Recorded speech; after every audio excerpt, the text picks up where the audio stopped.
Immersion dans les mangroves de Mayotte avec l'outil Mroko. Il permet de visiter les moindres recoins de ces forêts de palétuviers virtuellement, un voyage en pleine nature tout en restant chez soi.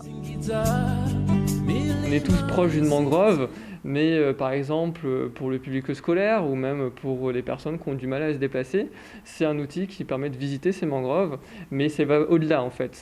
C'est aussi un outil effectivement de sensibilisation et aussi un outil pédagogique. À chaque fois, on a des petits encarts, des petits modules qui permettent d'apprendre un peu plus, d'apprendre des anecdotes, d'apprendre comment les palétuviers fonctionnent, donc les arbres en mangrove fonctionnent, ou tout simplement les espèces, ou aussi les services rendus que les mangroves donnent pour la population humaine.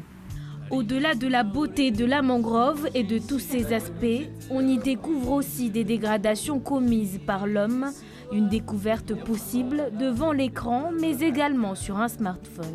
Avec un smartphone et les lunettes adaptées, on peut plonger dans la mangrove et avoir une vue 3D sur 360 degrés. Une image en 3 dimensions dans la mangrove de Dapani, le littoral de Timkoura ou encore la mangrove de Moya. Et pour cela, un seul clic suffit et la mangrove s'offre à vous. Il suffirait d'utiliser un outil comme celui-là, qu'on met au niveau du téléphone.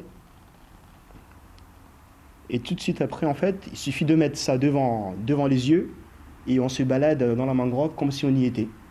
Et ce qui est intéressant, c'est qu'on n'a pas besoin de toucher l'écran en fait. Il y a un curseur et en se déplaçant comme ça, il se déplace là où on veut aller. Si je veux aller à droite, je vais à droite. Si je veux plonger, je descends. Si je veux aller en haut, je monte. L'Union internationale pour la conservation de la nature ne compte pas s'arrêter là. Dans quelques mois, l'organisation s'attaque à un gros chantier, faire découvrir aux Mahorais les différents sites naturels de l'île d'ici l'année prochaine.